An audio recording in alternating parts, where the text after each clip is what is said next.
कुलदीप जी, कोई कैसे मान ले? लोटस था ऑपरेशन, कोई कैसे मान ले? आप सबूत लेकर आइए ना सर। कोई कैसे मान ले या फिर ये माना जाए कि भ्रष्टाचार पर पर्दा डालने का ये एक और नया पैंतरा आप लोग अपना रहे हैं?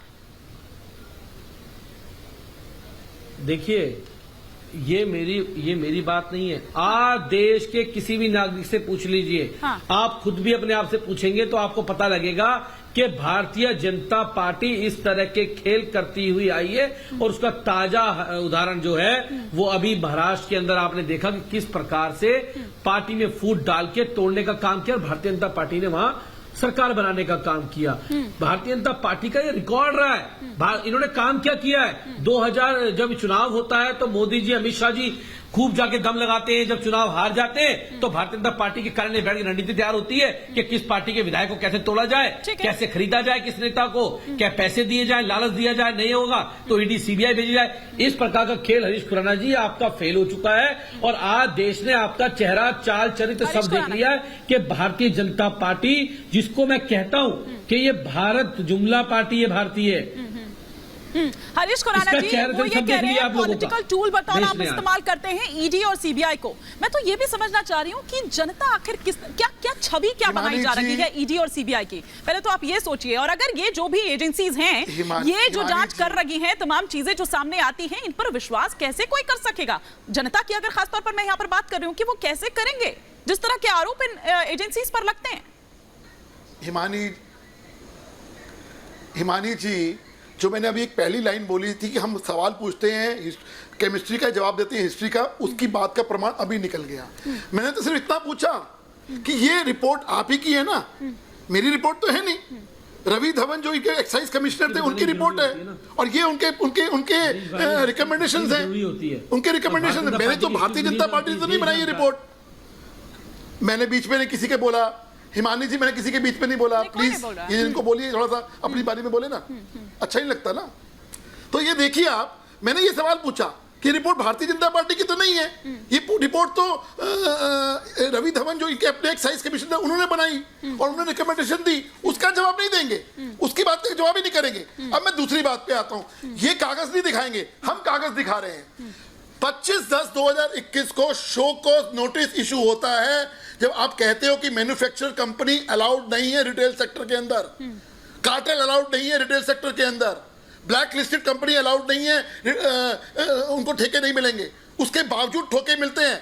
और ये कोई भारतीय जनता पार्टी का शो कॉज नोटिस नहीं है, ये आपके अपने एक्साइज डिपार्टमेंट का नोटिस है। मैं आपको दिखा रहा हूं और ये पास से दिखा रहा हूं। 25/10/2021 को आपने उनको शो कॉज नोटिस इशू किया या नहीं? और मैं नाम ले रहा हूं, ये एनरिच है, इंडोस्पिरिट कंपनी करके है जिनको ठेका मिला खाओ गली करके।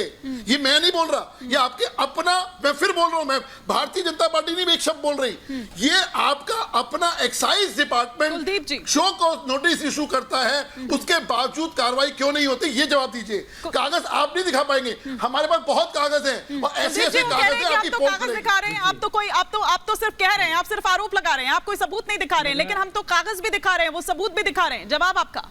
हिमानी जी, पहली बात तो ये कि आपने भी सुना हरीश खुराना जी को, मेरे बड़े भाई हैं। आज इनकी स्क्रिप्ट चेंज हो गई। आज तो स्क्रिप्ट ही अलग लेके आए, आज नई स्क्रिप्ट पकड़ा दी भाजपा वालों ने इनको। अभी तक ये घोटाले बता रहे थे, 800 करोड़ का घोटाला हुआ, 1200 करोड़ का घोटाला हुआ, 1000 करोड़ का घोटाला हुआ, 144 करोड़ का घोटाला हुआ। आज इनकी स्क्रिप्ट पूरी चेंज कर दी, आज नई स्क्रिप्ट लेके बैठ गए। पहली बात ये, अभी तक ये घोटालों की बात कर रहे थे, मैंने इनसे बार बार कहा ये कागज की बात कर रहे हैं। ये मेरे हाथ में सीबीआई की एफआईआर है। क्या है? सीबीआई की एफआईआर। जो सीबीआई ने एफआईआर लॉन्च की है वो मेरी संस्था तो नहीं है, इन्हीं की है, इनको पता होगा, इनसे पूछ लीजिए। जिसका भी घोटाले का जिक्र किया, सीबीआई ने इस एफआईआर में उसका जिक्र क्यों नहीं किया? कौन से क्लोज में किया बता दें, कहां पे किया? सीबीआई ने कोई जिक्र नहीं किया कि कितने करोड़ का घोटाला हुआ, नहीं हुआ। सीबीआई ने 2-4 पॉइंट लिखे हैं इसके ऊपर, जो मैं भी पढ़ रहा था, मैंने अंडरलाइन किए। सीबीआई ने 2-4 पॉइंट लिखे, वो भी सोर्स से लिखे, sources future related, sources future related, sources 4 point लिखे, वो भी सोर्सेज से लिखे। तो जो ये घोटाले की बात कर रहे थे, वो घोटाला कहां चला गया? और सीबीआई तो भाई जो नोटों की जो है वो बनाती है, रंगोलियां बना देती है।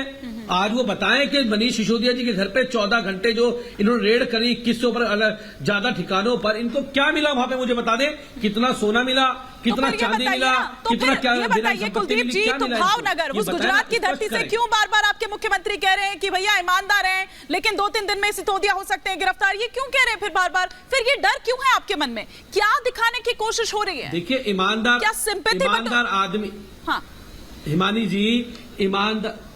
जी ईमानदार आदमी भ्रष्टाचारी को थोड़ी ना बचेगा।